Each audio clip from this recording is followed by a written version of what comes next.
Hello everyone, आज हम बात करेंगे लेक्चर सीरीज़ में ह्यूमरस बोन की। इसके पहले हमने हिप बोन और फीमर की बात की थी। और ह्यूमरस में सबसे पहले एक ये लॉन्ग बोन होती है, आर्म की बोन होती है ये।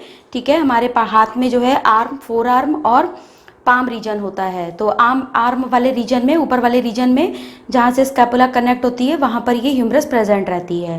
ह्यूमरस एक लॉन्ग बोन है और जैसे कि हम सभी लॉन्ग बोन को स्टडी करते हैं, इसको अपर एंड हो जाएगा, शैफ्ट हो जाएगा और लोअर एंड हो जाएगा। तो इन तीन पार्ट्स में हम इसको स्टडी करेंगे।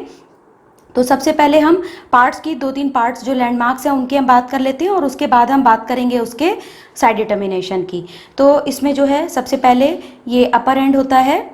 अपर एंड में ये जो पार्ट होता है पूरा राउंडेड स्फेयर लाइक अपीयरेंस होता है, इसको बोलते हैं हेड। ये देख सकते हैं, हेड हो जाएगा। ठीक है, और हेड के बाद ये जो बिल्कुल एक पतली सी लाइन इसको डिफ्रेंशिएट कर रही है, पतली सी लाइन इसको डिफ्रेंशिएट कर रही है, इसको बोलते हैं एनाटॉमिकल नेक। और उसके बाद यहाँ पे ये दो स्ट्रक्चर्स हमको दिखाई दे रहे हैं, ये देख सकते हैं दो स्ट्रक्चर्स दिख रहे हैं। एक ये छोटा सा दिख रहा है, एक ये बड़ा दिख रहा है। तो बड़ा वाला ग्रेटर ट्यूबरकल है और छोटे वाला लेसर ट्यूबरकल है। तो इस तरीके से हमारे हेड में ये स्ट्रक्चर्स होते हैं। और जो हेड होता है, चूँकि यहाँ पे हेड प्रेजेंट है और यहाँ पे स्कैपुला लगी रहती है, तो हेड का जो डायरेक्शन होता है वो हमेशा मीडियल साइड में होता है। थोड़ा सा मीडियल होता है, थोड़ा सा अपवर्ड होता है और स्लाइटली बैकवर्ड्स होता है, थोड़ा सा पीछे की तरफ होता है। और अब हम इस पे आते हैं, ये हेड हो गया, नेक हो गया और इसके बाद ये पूरी लॉन्ग आती है शैफ्ट। ठीक है, शैफ्ट को अभी हम आगे फर्दर स्टडी करेंगे। शैफ्ट के बाद हम आते हैं लोअर एंड पे। ठीक है, तो ये हो गया हमारा लोअर एंड। लोअर एंड पे हमारे कॉन्डाइल्स होते हैं और एपिकॉन्डाइल्स होते हैं, इनका पूरा हम फर्दर स्टडी अभी करेंगे। सबसे पहले अब हम साइड डिटर्मिनेशन की बात कर लेते हैं। तो साइड डिटर्मिनेशन में हम बात कर रहे थे, तो हमने पहले भी बताया था लेक्चर में कि तीन पार्ट्स में होता है। तो सबसे पहले हम अपर और लोअर की बात करेंगे। तो अपर और लोअर में यहाँ पे अपर एंड पे हेड प्रेजेंट होता है, लोअर एंड एक्सपैंडेड होता है और साइड टू साइड एक्सपैंडेड होने की वजह से इसमें कॉन्डाइल्स प्रेजेंट रहते हैं। तो ये अपर और लोअर का डिवीजन हो जाएगा। उसके बाद मीडियल और लेटरल की बात करेंगे। तो मीडियल और लेटरल में ये चूंकि हेड मीडियल साइड में होता है तो हेड को हम मीडियल साइड में रख लेंगे, तो ऑटोमेटिकली जो है लोअर एंड है, ये जो ट्रोक्लिया, ये अपना मीडियल साइड में आ जाएगा। तो इस तरीके से हेड को मीडियल कर लिया, हेड को अपर एंड में कर लिया। और तीसरा हम बताएंगे anterior to posterior. Anterior to posterior में बहुत सारी चीज़ें हैं। सबसे पहले तो हम यही बता सकते हैं कि यहाँ पे ये दो फोसा प्रेजेंट रहते हैं। तो दो जो फोसा होते हैं वो एंटीरियरली प्रेजेंट होते हैं और पोस्टीरियरली एक फोसा प्रेजेंट होता है। तो सबसे अच्छा तो यही मार्केशन है, इसी से हम डिसाइड कर सकते हैं हमारा साइड डिटर्मिनेशन। तो फ्रेंड्स एक बार फिर से इसको देखते हैं। हेड को हमने मीडियल साइड में रख लिया और सुपीरियर साइड में रख लिया और ये आगे की तरफ हमारे दो फोसा हो गए या पोस्टीरियर में एक फोसा हो गया। ठीक है, दिख सकते हैं। तो इस तरीके से ये हम डिसाइड कर पा रहे हैं कि ये हमारी जो बोन है वो लेफ्ट साइड की बोन है, क्योंकि ये लेफ्ट साइड की बोन हो गई और यहाँ पे स्कैपुला अटैच है। स्कैपुला की ग्लिनोइड कैविटी पे ये फिट रहता है और फिट रहने से यहाँ पे ये शोल्डर जॉइंट फॉर्म करता है। तो इस तरीके से ये लेफ्ट साइड का ह्यूमरस है। अब हम इसके स्ट्रक्चर्स एक एक पार्ट के बारे में पढ़ लेते हैं। तो सबसे पहले हम पढ़ेंगे हेड के बारे में। हेड में ये राउंडेड हेड लाइक स्ट्रक्चर हो गया और जो स्फेयर है, स्फेयर से लगभग 1/3 इसका पार्ट होता है। मतलब ये फुल स्फेयर नहीं होता है, जैसे कि फीमर में मैंने बताया था more than half an sphere होता है, इसमें 1/3 ही होता है स्फेयर का, थोड़ा छोटा होता है और ये काफ़ी राउंडेड होता है। इसके कंपैरिजन में जो स्कैपुला की ग्लिनोइड कैविटी होती है वो काफ़ी शैलो होती है। अब उसके बाद दूसरा इसमें जो है क्या कहते हैं कि ग्लिनोइड कैविटी से ये काफ़ी बड़ा होता है। अब हम इसके बाद आते हैं कि ये जो हमको पतली सी एक लाइनिंग दिख रही है, ठीक है, ये जो हमें लाइनिंग दिख रही है, इस लाइनिंग को हम बोलते हैं एनाटॉमिकल नेक। तो हेड को हमारे रेस्ट ऑफ द शाफ्ट वाले पार्ट से ये लाइन सेपरेट करती है। इस लाइन को, ये देखिए बिल्कुल क्लियर कट ये लाइन दिख रही है, ये वाली। ठीक है, ये जो लाइन दिख रही है इसको हम बोलते हैं एनाटॉमिकल नेक।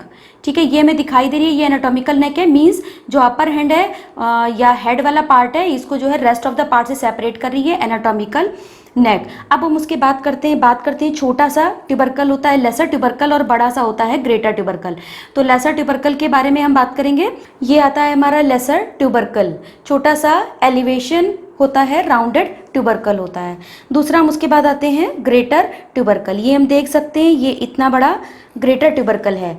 ग्रेटर ट्यूबरकल लेसर ट्यूबरकल के कंपैरिजन में छोटा होता है। और देखिए यहाँ पे 3 मस्कुलर इंप्रेशंस, इस तरीके से अगर हम 3 फिंगर्स रखते हैं तो 3 इंप्रेशंस हमारे मस्कुलर इंप्रेशंस यहाँ पर आते हैं, मीन्स मसल के अटैचमेंट्स यहाँ पे होते हैं। लेसर और ग्रेटर ट्यूबरकल इन दोनों के बीच में ये एक सल्कस होता है, ये एक सल्कस है, इसको बोलते हैं इंटर ट्यूबरकुलर सल्कस। 2 ट्यूबरकल्स के बीच में प्रेजेंट है इसलिए इसको इंटर ट्यूबरकुलर सल्कस या बाइसिपिटल ग्रूव बोलते हैं। तो इस सल्कस की अगर हम बात करें तो सल्कस में ये एक फ्लोर हो गया, फ्लोर के बाद ये मीडियल साइड में हेड है तो मीडियल साइड में इसका ये जो एक लिप जा रहा है मीडियल लिप हो गया, और ये जो लेटरल साइड में है ये लेटरल लिप हो गया। तो 2 लिप्स होते हैं, मीडियल एंड लेटरल लिप, और एक फ्लोर होता है इंटर ट्यूबरकुलर फ्लोर। उसके बाद हम आते हैं सर्जिकल नेक। सर्जिकल नेक क्या होता है, पूरा ये अपर एंड ले लेते हैं, अपर एंड को ये लोअर एंड से लोअर शैफ्ट से जो है वो डिवाइड जो कर रहा है इसको बोलते हैं सर्जिकल नेक। सर्जिकल नेक का बहुत इंपॉर्टेंस है, यहाँ पर फ्रैक्चर सबसे ज़्यादा होने के चांसेस होते हैं। उसके बाद एक पॉइंट आता है एपिफिजियल लाइन।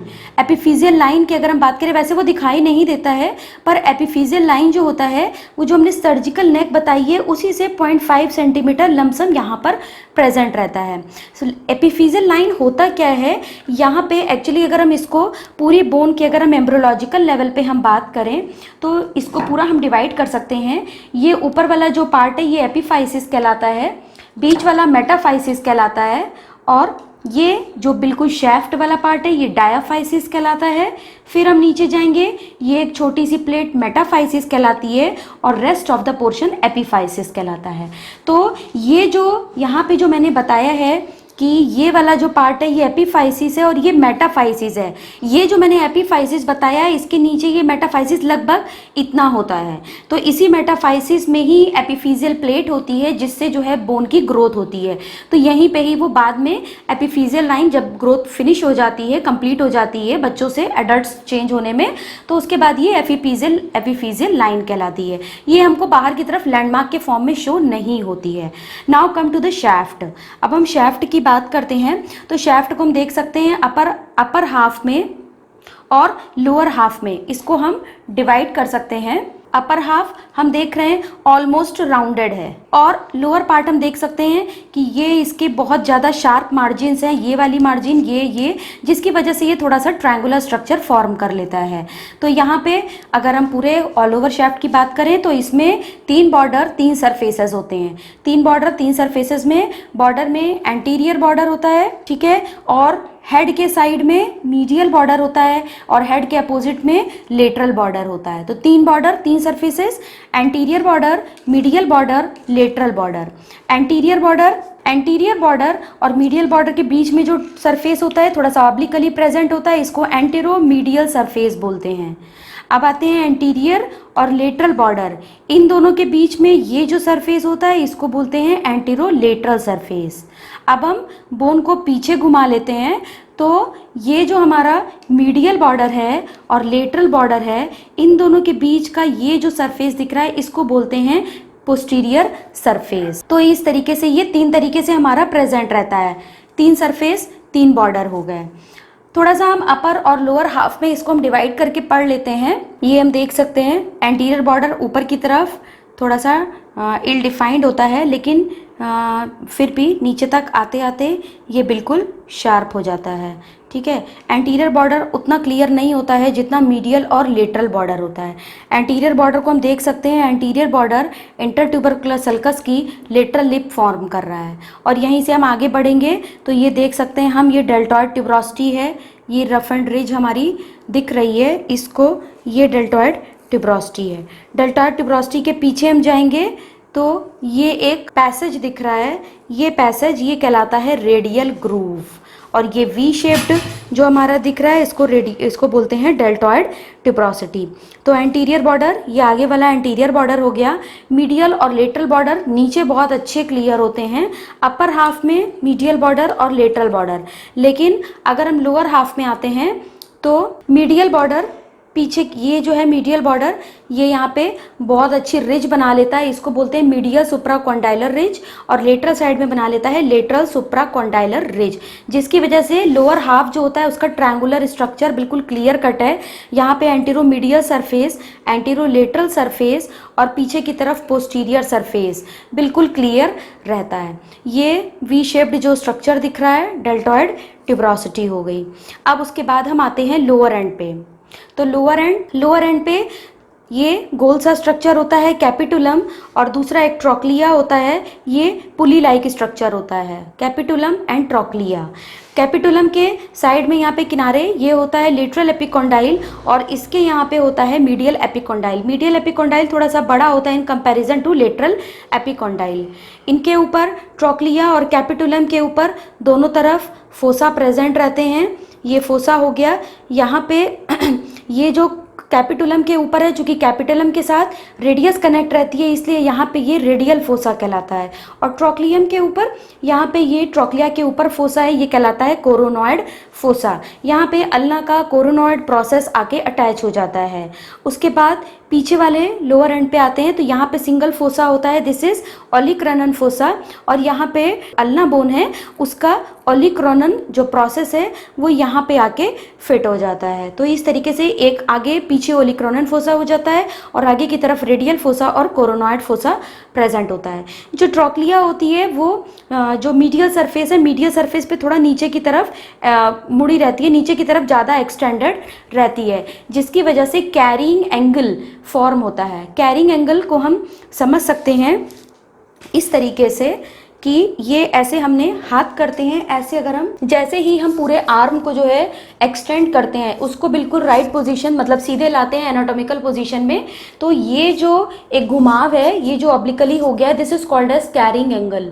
तो ये जो होता है हमारा रेडियस अल्ना वो थोड़ा सा उधर थंब के साइड शिफ्ट हो जाता है, तो इसी को हम कैरिंग एंगल बोलते हैं। अब न्यूट्रिएंट फोरामेन को हम देख सकते हैं, जो मीडियल सुप्राकॉन्डाइलर रिज होती है, ये मीडियल सुप्राकॉन्डाइलर रिज, ये रिज है, और रिज के पास हमको एक स्ट्रक्चर दिख रहा है, इसको बोलते हैं ये यहाँ पे दिख रहा है, इसको बोलते हैं न्यूट्रिएंट फोरामेन। तो न्यूट्रिएंट फोरामेन के थ्रू ही आर्टरी इधर से अंदर एंटर करती है, न्यूट्रिएंट कैनाल के थ्रू जाती है और पूरे बोन को जो है वो न्यूट्रिशन सप्लाई करती है। फ्रेंड्स, आपको ये वीडियो हमारा कैसा लगा है इसके बारे में कमेंट बॉक्स में ज़रूर बताएं, और साथ में हमारा चैनल सब्सक्राइब करें ताकि हमारी जो कोई भी नई वीडियोज़ आएँ उसको आप देख सकें।